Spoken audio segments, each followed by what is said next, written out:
You're listening to Parenting Our Future with certified parent coach Robbin McManne, author of The Yelling Cure and founder of Parenting for Connection. My podcast is all about providing you with the tools and solutions you need in your parenting so you can create the family you always wanted.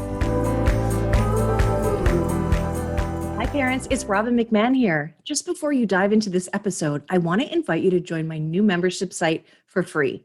My site, which is at www.parent-toolbox.com, is the companion to my award-winning podcast where you will find game-changing tools and resources from me and from my expert guests who are among the top leaders in the parenting world. Join for free today at www.parent-toolbox.com. Now back to the show. Hey everybody, it's Robbin McManne here. Welcome to another episode of Parenting Our Future.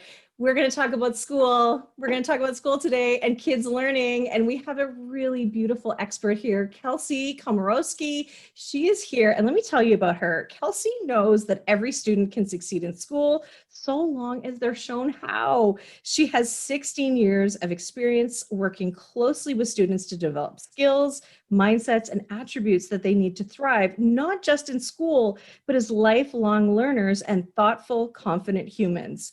As a family coach, Kelsey helps empower parents with the skills and the knowledge to help their kids reach their potential, all while establishing positive household dynamics around school. Prior to founding Como, which we're going to talk about, I can't wait, Kelsey worked with policymakers, school district leaders, and teachers at the Ministry of Education.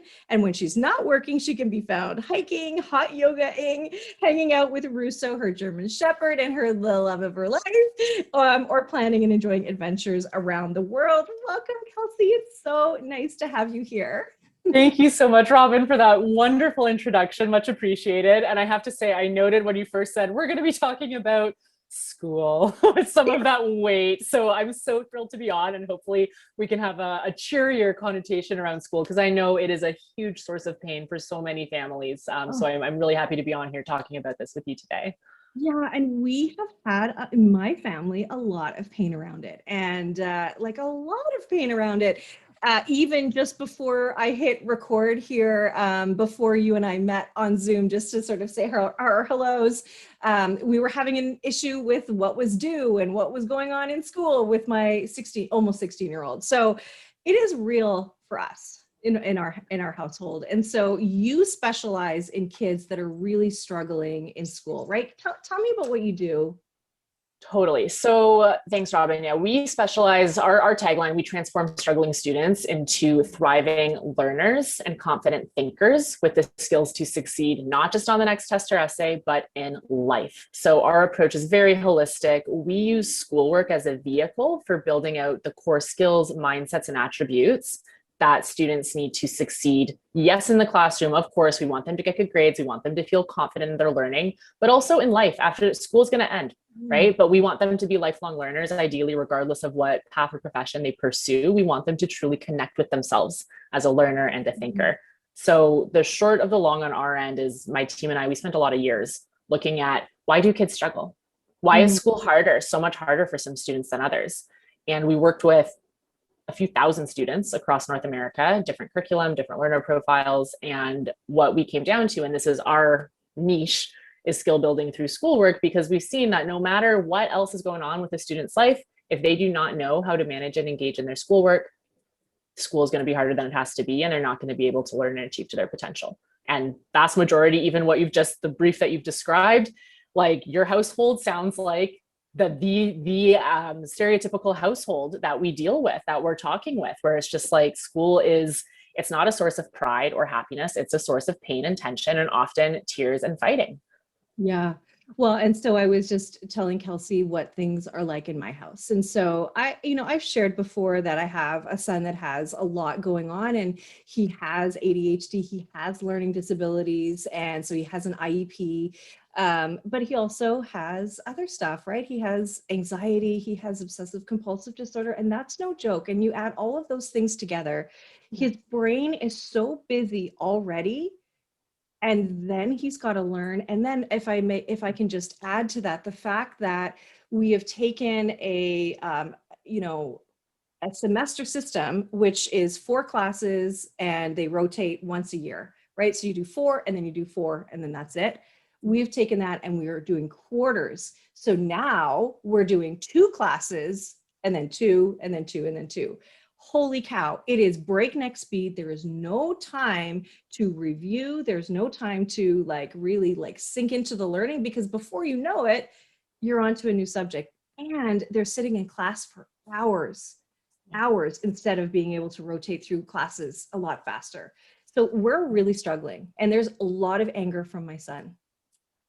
And you know what, Robin, rightly so. Like that's one of the big things. And with COVID, I feel like you actually just hit on so many different really critical issues with respect to screen time, with respect to a lot of schools transitioning to the digital. They didn't have the infrastructure in place. The pedagogy is skewed now. Like there's a lot going on. And anger for sure we've seen. I think even the anger from what we've seen with a lot of our teens, they're grieving. Like so many of our kids are grieving the loss of their normalcy. They're grieving the loss, depending where they're at in their, academic career. They're grieving prom. They're grieving their first year of college. Yeah. They're grieving the first track field that they would have gotten to go, varsity track. Like, so and this is something that I always really stress with all of our parents, all of our families. The school piece, the learning piece, the grade piece, that's all important. But when it comes to starting to kind of anchor our thinking and what are we going to do? Like COVID has really screwed things up for so many kids and families.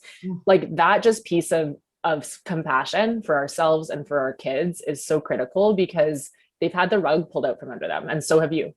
Right. And everybody's doing the best that they can. And at the end of the day, I mean, I imagine we're going to be studying this for years to come as far as the mental health impact, right? Like on our kids, like this is just, I hate to use the word unprecedented, Robin, but it is, like it just really is.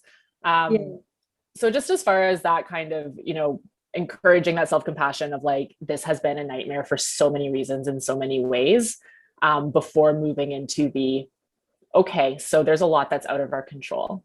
Right. And that's a lot of students too, depending on their personalities, but they're grieving that, where they're just like feeling like I have nothing that I can control. They're feeling powerless. So where we always like to start is, and as a parent coach, Rob, and I imagine this is familiar, it's looking at, okay, what is in our control? We can't control our learning environment necessarily. We might have to be online. We can't control our teachers. We can't control, to a certain extent, the subjects that we take. There's so much out of our control. And we like to help our students understand those are externalities, right? There are things that we just cannot control. What can we control? And we flip it. We can control our beliefs. A lot of students aren't aware of that. A lot of teens are like, no, what do you mean? I can control your thoughts. We can control the meaning that we attach to certain things, right? Even to start that initial conversation of what can we control that can have such a calming effect relatively quickly, because it is giving them back their power. Instead of feeling so disempowered and spiraling out with everything that's out of their control, we want to focus on, where is your power? How can we tap into that? Oh, that's good. That's good. Kelsey, I love it so much. It's so good. I'm literally just picturing you having a conversation with my son right now too, because I think he would love you, and what you're saying would resonate with him. Robin, I love that. And, down the line, we can make that happen. That's something that I do day in, day out. And it's one of my favorite parts of what I get to do for a living. That's so cool. And yeah, so you and I were talking about, what does it all mean? And with COVID and everything, like, what are your thoughts on this last full year now? Like, it's been a full year, and the gap, right, between in-person schooling and online, and then this sort of hybrid. Sometimes we're in school, sometimes we're not. Half the day we're there, half the day we're not. Whatever your situation is, really what I want to know, and what I think parents want to know, is are the kids going to be okay? Is there going to be a deficiency and a lack later on for them? That's a big question, Robin, and it's such an important one. I think there's a couple pieces there. I want to say, first and foremost, your kids are going to be okay. Your kids will be fine. They will be. People are resilient. Kids are resilient. You are all super parents doing everything in your power to make sure that your kid is okay. What I will add, and this is more on the thought piece here, because I have a lot too much for this podcast, but I think a couple of the interesting things, and what a lot of what we do is we look at data, right? We're collecting data on our methods and models, what's working, what's not, and that's really how we iterate and figure out, right, how we can actually have the best transformation, right? That's sustainable and meaningful. And when COVID hit, it was fascinating from our lens because, again, our specialty, we bridge, we're not teachers, we're not traditional tutors. We bridge the gap between classroom teaching and at-home learning. So for years, we've been immersed in this space of, we know it's very normal. Like it's the paradigm of students being taught to in a classroom. They think that's learning. They think that sitting in a classroom and being taught to equates to learning. And sometimes that's the case. Of course, we want learning in our classroom, but most often it's not, because teachers, and we work very closely with teachers. I adore teachers. They are amazing. I have teachers on my team. Teachers are responsible for delivering curriculum. Teachers, they're delivering curriculum that was designed to meet the average student. Teachers cannot cater to every single student's individual learning needs and preferences. That is up to the student at home to tap into. So this is the material I was taught. How can I learn it best? How can I make sense of it? And so we've been in that space for a long time, and that's what we love doing. That's what we do best, where it's like, okay, you're at home, you have all this material, you have all this stuff. How can we manage it so it's not overwhelming or stressful? And how can you engage in it so that you actually care? Right? Like, I'm sure for what you've shared about your son, he probably has things where he's like, I'm never going to use this. Why do I have to learn it? Like, I hate it, or I don't like this teacher. Like, there's a lot of resentment often, right, about school. Yeah, and I feel it too, because I'm like, you're right. I don't know why. I always use this one example of mitosis and meiosis. I'm like, I don't know what this is. I know it now. And I'm like, you will never need to learn this. And I resent the fact that I have to sit here while you are learning it because you need my help, right? And I'm learning it. My husband and I are Googling stuff and we're like trying to, figure this out. Right. And obviously, like that shouldn't have happened, with my son. He should have gotten more help, but we were in a position we just couldn't get him the help at that time. But yeah, so okay, so let me just go back to the question and what you said. So you said they're going to be okay. They're going to be okay. And so what do you say to the parent who has a child in kindergarten or grade 1 when they should be learning their ABCs, they should be learning how to count, they should be learning how to start reading, I say should with air quotes, and they're not? What about that? What happens then? So Robbin, that's a great question. And that's actually out of my wheelhouse. So early childhood development is one field. We work primarily, so grade 6 and above, and then predominantly with high school and university. However, and I, having qualified with that, I'll extrapolate the logic. And again, recognizing developmental implications. So I'm not speaking to that, but when we see our kids, grade 9, grade 10, and depending on where you're at, and I know you've spoken about how your own son's semester has been broken out into quadmesters. Like, we have students with 1 class right now. We have students with 8 classes. It's very different, but by and large, the fact that a lot of the content knowledge is just slipping through, right? Whether it's not being delivered in a timely manner or whether the kids just aren't getting it because they don't have that in-class facilitation. There's a lot of gaps. Okay, kids graduating, kids in COVID, like there's going to be a lot of gaps. I think the important thing to remember is that the timeline that we have, this is all self-imposed. Okay, and the entire system has been affected by this.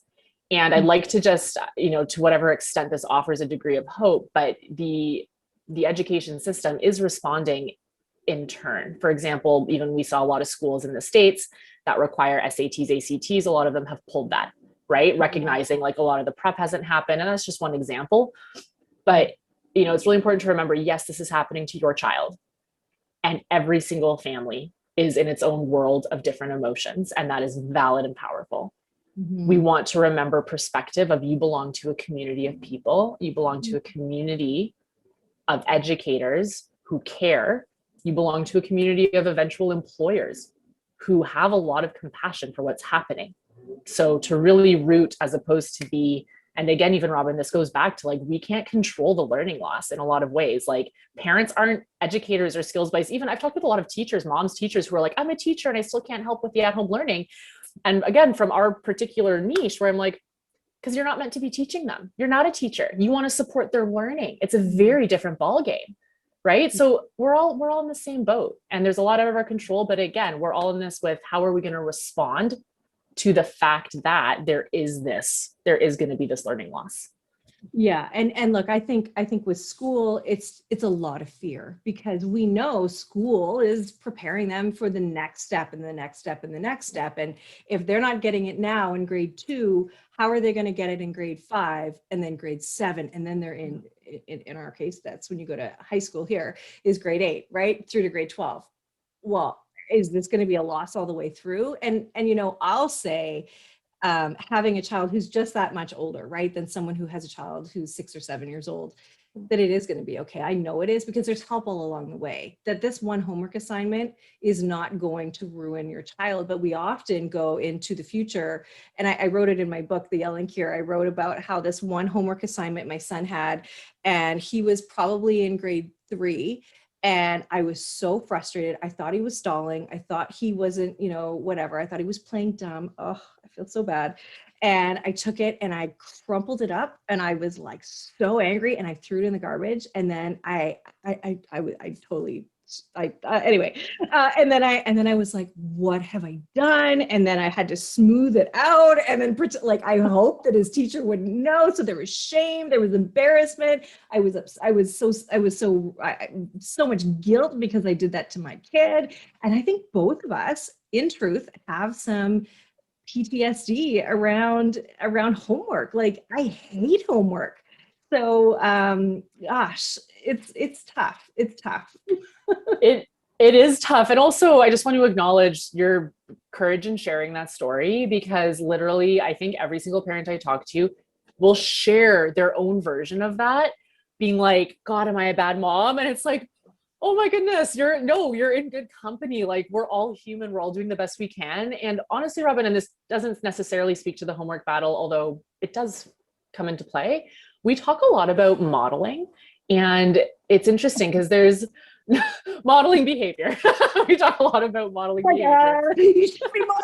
Yeah, just switching gears. Yeah, going off the deep end. Where, a lot of, just in school and in a lot of families in general, there's these power dynamics, right? Teacher tells a kid, parent tells a kid, and we always strive, and this is one of the very first things that we do with our families, where it's like, let's meet them as equals. And a big part of this is you modeling, you don't know everything. That's okay. Stepping away from that, even a lot of parents feel like, but I'm the parent. I need to have my stuff. I need to do this. I need to do that. And it's like modeling out that you don't, modeling out that you did something that you regret, modeling out that you messed something up, and like explicitly talking about it, not to like teach them a lesson in that context, but making that a very embedded part of household dialogue does wonders for helping students open up themselves about their struggles. Yeah, I think it does wonders for everybody in so many different ways, because to be human is to be flawed, right? To make mistakes makes us human. It's absolutely. Yeah. And you know what, Robbin, at the end of the day, you cannot, and this is where, and especially going back to a lot of the, and Robbin, actually, I think from what you've shared, like you are in the situation, a lot of our families are in pain. Homework sucks, there are school fights, and there's a lot of obviously effort and intent and energy being put towards how can I get out of this, which is the goal. However, and we do this work with both our students and our parents separately, sometimes in mediations together, but definitely separately, where it's like, you cannot evolve into your better self until you make peace with who you are right now.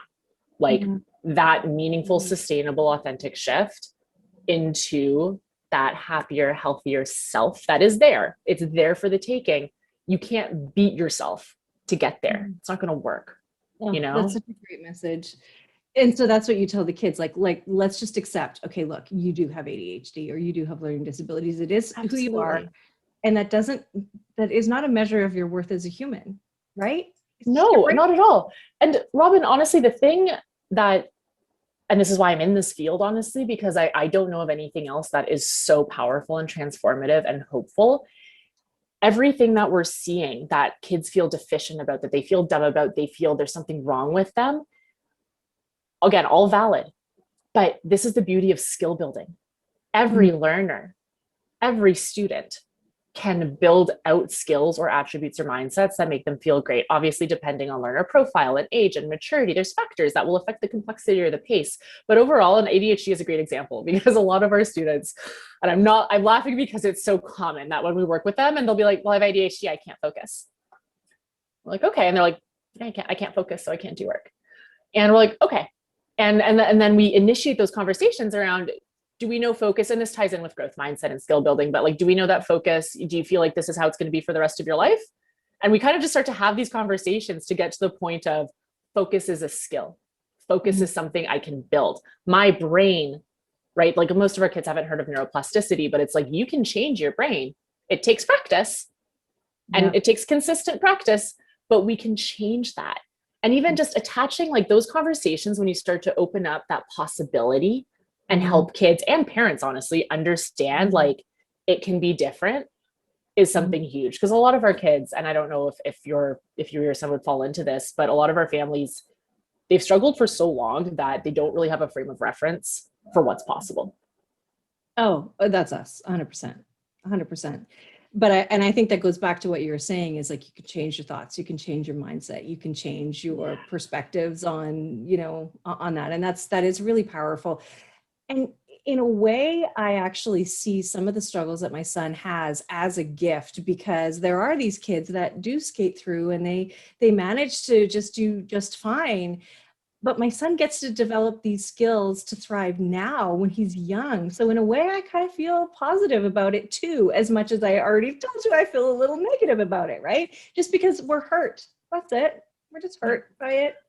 Robbin, that just gave me chills, honestly, because you could not be more right. And I will tell you, actually, and this is something at the outset, a lot of their parents are like, roll their eyes at me, but I'm like, no, if your kids are getting high grades and they're not really working, that is one of the biggest red flags that exists. And Robbin, I can't tell you how many kids I've seen that I've worked with personally, that my team has worked with over the years, where they come to me first year college, their kids are failing out. I don't understand. They had straight A's. What was their system like for managing and engaging in school? What system? Asking the kid, hey, what's executive functioning? What's metacognition? How do you practice time management? How does our calendar work? How do we scope our assignments? And they're like, they got by because they could get by, not because they have the skills or mindsets or attributes to navigate that more challenging material. So you're absolutely right. He is building muscle right now, and it's hard. And I'm sure he is sore emotionally, psychologically a lot of the time, but he's building that muscle, and that ROI down the line will be there.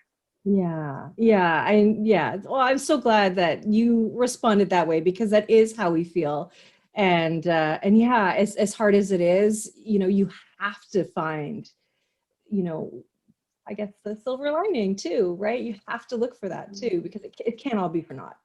No, and Robbin, even that, what you've just shared, so beautifully articulated, is such a great example of deciding, what are we going to believe? Because at the end of the day, what we believe comes true. And I don't say that in like a woo, airy fairy type way.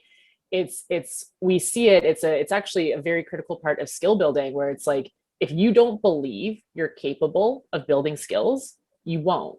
It's that saying, if you believe you can, or you believe you can't, you're right. Right. Oh. So even just that initial piece is so critical. Yeah. Well, and it's so funny. My dad used to say that all the time. Whether you think you can or you think you can't, you're right. Smart man, your dad. I think it was Henry Ford that said that, right? I think that's exactly. And see, my son, he has said, and look, this isn't about me, but I think I'm a good example for what we're talking about. So I don't want anyone to think that this is about me, but he does say, like, Mom, I'm really dumb and I'm really stupid. And I've showed him, because he had a psych ed assessment done, and I said, no, look, this is not about smarts. It's just that the messages go into your brain in a slightly different way. And in fact, we should really look at everybody's brain as like their own fingerprint, not that we all have the same brains, right? We all learn differently, take in information differently. So whoever is typical, that's just not a thing, right? Absolutely. And I feel like that's a perfect example for something where we can tell our kids We can tell them things until we're blue in the face. You can, Robbin, I can, teachers can, until they feel internally that they're not dumb. Yeah. It's not going to land. It helps, don't get me wrong. And obviously we want to give feedback and support and like unrelenting certainty. I was going to say optimism. It's not optimism. It's conviction in their abilities, right? It's like they're there and we're going to hold your hand and cheer you on until you actually feel it. And this goes back to, I wish I could draw out a little diagram here, but it truly is when kids don't have, essentially kids who struggle, they have months or years worth of undermining beliefs, negative self-talk, these talk tracks, you're dumb, you can't do it, why bother, you're never going to be able to, all of these like absolutely self-defeating and very limiting beliefs. They're not going to magically adopt different beliefs, right? And this is something we hear a lot where it's like, well, I can't do this or I can't do that. And it's like, you're absolutely right until you start doing it. Bite size, right? You get the smallest possible thing that they could do as evidence of, but what does that say about us? Right? Something positive. Oh, I guess, was that resourceful? Was that, did you just critically evaluate something? It can be so tiny, but slowly but surely building out this body of evidence, which in turn supports more empowering beliefs of I am capable, I can do this. And it doesn't happen overnight.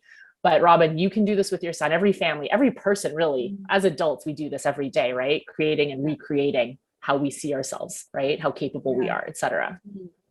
That's really good. I just love everything that you've said. You're so positive and so supportive. And, I was telling you in a little bit more detail before we hit record about what goes on in my home, and you gave me so much compassion. So I want people to hear that, because look, if you're struggling, you want to seek out somebody like Kelsey. And do you support, now you are Canadian, which of course I love. Where do your services, where do they apply? North America? Yeah. So we're all over North America. And Robbin, thank you so much for that. I thoroughly enjoyed our exchange pre-record. I appreciate that. Families can go to komoconsulting.com. It's KOMO consulting.com. And we have audits open every week, a handful of audits. My team and I do them. It's a conversation with parents and students. And it's really honestly, Robbin, a bit kind of like what we just did, a little more regimented. It's a really heartfelt exploration of, where is your child at right now and where do they want to be for themselves and how can we help get them there? Yeah. Well, and when I started explaining to you, I started to cry because it's just that heavy. It's that heavy, right? And actually, as we're recording, I can hear my husband out in the other room talking to my son about the work that he still has to do. So it is happening in real time. So, okay, now you have something super awesome for everybody in the toolbox, which I'll let you say it because I don't think I wrote down exactly what it's called, but it's a masterclass. And tell us what it's called, please. Yeah, absolutely. I'm thrilled. So it's a masterclass. It's 5 steps for transforming your struggling teen into a thriving A learner. And I told Robbin the A, I was very hesitant of whether or not to include that because grades are secondary. They really are.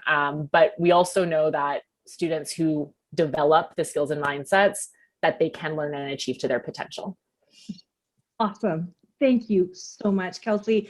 I just want to let you know that there's an open invitation for you to come on my podcast anytime. There's more that I want to talk to you about. And this was so short and sweet, but let's talk again because this is so important for everybody. And like I said, we're just scared. We don't know what we don't know. And so whatever you can help us understand is just critical. So thank you. Robbin, thank you. I am already excited for round 2. It was such a pleasure to speak with you today. Thank you so much for having me. Thank you for listening to this edition of my podcast, Parenting Our Future. I'm parent coach Robbin McManne, and if you're enjoying this podcast, please share it with someone who you think might also need to hear this message. And don't forget to subscribe, and if you like my work, I would be grateful if you gave me a 5-star rating. For those of you who like my content and want more, visit me at yellingcurebook.com to get your copy of my book and to find other resources to help you. Until next time, I am wishing you and your family peace and connection.